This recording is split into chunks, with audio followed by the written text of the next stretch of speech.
தமிழ் சினிமாவுடைய மிக முக்கியமான வில்லன் நடிகர் பொன்னம்பலம் அவர்கள் இன்னைக்கு அதிகாலையில துடி துடித்து மிக பெரும் சோகம் ஏற்பட்டிருக்கு. தமிழ் சினிமாவுடைய மிக முக்கியமான திரைப்பிரபலங்கள் எல்லாருமே அவரை பார்க்கறதுக்கு அவருடைய வீட்டுக்கும் புறப்பட்டு போயிருக்காங்க. குடும்பத்தினர்கள் எல்லாருமே உச்சக்கட்ட சோகத்துல மூழ்கியிருக்காங்க.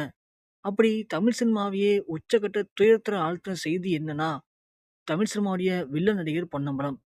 பொன்னம்பலம் ஒரு காலகட்டத்துல பயங்கர ஒரு வில்லன் நடிகரா இருந்தாரு. ஆள் பார்க்கறதுக்கு 6 அடி உயரம். நல்ல கட்டுமஸ்தான உடம்பு, ஜிம் பாடி. அதோட அவருடைய அந்த கம்பீரமான குரல், டயலாக் பேசக்கூடிய அந்த அழகு, மிரட்டலான முகபாவனைகள் அப்படின்னு தமிழ் சினிமால அந்த காலகட்டத்துல முக்கியமான நடிகர்களான ரஜினிகாந்த், கமலஹாசன், விஜயகாந்த், சத்யராஜ், சரத்குமார், கார்த்தின்னு அப்ப இருந்த எல்லா நடிகர்களுக்கும் டஃப் குடுத்தவர் கபாலி. அதாவது இவர தமிழ் சினிமால கபாலின்னு அழைப்பாங்க.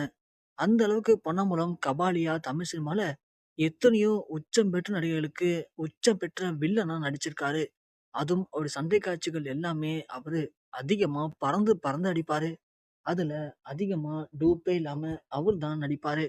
இப்ப இருக்கிற வில்லன்கள் எல்லாருமே ஸ்மார்ட்டா யோசிச்சு ஹீரோக்கள அட்டாக் பண்ணுவாங்க. அடியருக்கு மட்டும் தான் ஹீரோக்கள அடிப்பாங்களே தவிர, இப்ப இருக்கிற வில்லன்கள் யாரும் அடிக்க மாட்டாங்க. ஆனா, அந்த காலகட்டத்துல அதுவும் குறிப்பா விஜயகாந்த் படங்கள்ல நம்ப பொன்னம்பலமும் விஜயகாந்தும் போடக்கூடிய சண்டை காட்சிகள பார்க்கறதுக்கு மக்கள் எல்லாரும் அவ்வளோ ஆர்வமா காத்திருப்பாங்க. அந்த அளவுக்கு கபாலி ஒரு படத்துல 4, 5 சண்டைகள் பண்ணுவாரு. அதுவும் எந்த ஒரு டூப்பும் இல்லாம அவரே இறங்கி அவ்வளோ அழகா சண்டை பண்ணுவாராம். அப்படியாப்பட்ட பொன்னம்பலத்துக்கு ஒரு காலகட்டத்துல எவ்வளோ பெரிய ரசிகர் பட்டாளம் இருந்தாங்கன்னு தெரியுமா? ஸோ இப்படிலாம் இருந்த பொன்னம்பலம் போக போக வயது மூப்பின் காரணமா அவருடைய சினிமா கெரியர்ல சினிமா வாய்ப்புகள் கொஞ்சம் கொஞ்சமா பறிக்கப்பட்டது. அதன் பிறகு பொன்னம்பலம் அப்படியே ஒட்டுமொத்தமா உடைஞ்சு போயிட்டாரு. பொன்னம்பலம் சினிமால என்னதான் ஒரு பெரிய வில்லன் நடிகரா நடிச்சாலும், சொல்ற அளவுக்கு பெரிய சம்பளம்லாம் அவர் வாங்கல. அப்படியே வாங்குன சம்பளத்த சேர்த்து வைக்க தெரியல. அதாவது தமிழ்ல ஒரு பழமொழி இருக்கும். ஒண்ணு பொழைக்க தெரியணும், இல்ல சேர்க்க தெரியணும். 2மே இல்லாம நடுத்தரமா வாழக்கூடிய நெறைய பேர் இருக்காங்க. அதுல ஒரு முக்கியமான நபர் பொன்னம்பலம். விஜயகாந்த் நல்லா இருந்த வரைக்கும் பொன்னம்பலத்துக்கு நெறைய உதவிகள் பண்ணியிருக்காரு. ஆனா, அவரு போனதுக்கு பிறகு பொன்னம்பலத்த கவனிச்சுக்கிறதுக்குன்னு யாருமே இல்ல. அவருடைய பசங்களும் பொன்னம்பலத்த அந்த அளவுக்கு கவனிக்காம எல்லாருமே கைவிட்டுட்டாங்க. இப்போ சாப்பிட கூட வழி இல்லாத நிலைமைக்கு பொன்னம்பலம் தள்ளப்பட்டிருக்காரு.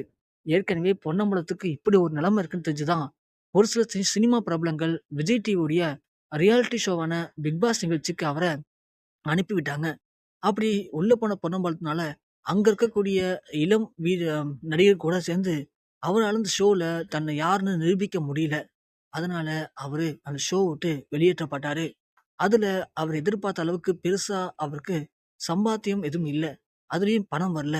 அது மட்டும் இல்லாம அவருக்கு சிறுநீரக கோளாறு ஏற்பட்டுச்சு. இதன் காரணமா உடல்நிலை அப்படிங்கிறது ரொம்பவுமே கவலைக்கிடமா மாறுனுச்சு.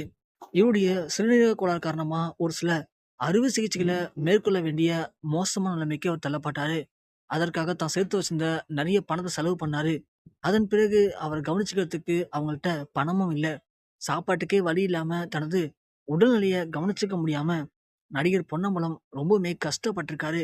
இப்போ இந்த சிறுநீரக கோளாறு அப்படிங்கிறது ஒரு கட்டத்துக்கு மேல அளவுக்கு அதிகமா போய் சிறுநீரகம் ஒட்டுமொத்தமா செயலிழந்து போகக்கூடிய நிலைமை ஏற்பட்டிருக்கு.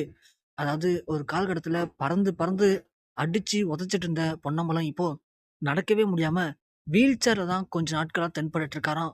சொல்லப்போனா ஒரு முக்கியமான திரைப்பிரபலத்துடைய டெத்துக்கு கூட அவரு வீல் சேர்ல தான் வந்ததா சொல்லப்படுது. அப்படியாப்பட்ட பொன்னம்பலம் இன்னைக்கு அதிகாலையில ரொம்பவுமே உடல்நிலை முடியாம போய் மருத்துவமனையில மிக மிக ஒரு ஆபத்தான நிலைமையில அனுமதிக்கப்பட்டிருக்கிறதாவும், அவருடைய சிகிச்சைக்கும் கூட பணம் இல்லாத காரணத்தினால அவர காப்பாத்துவதே கடினம் தான் அப்படின்னு மருத்துவர்கள் கைவிரிச்சிருக்கதா மிக முக்கியமான தகவல்கள் வெளியாயிருக்கு.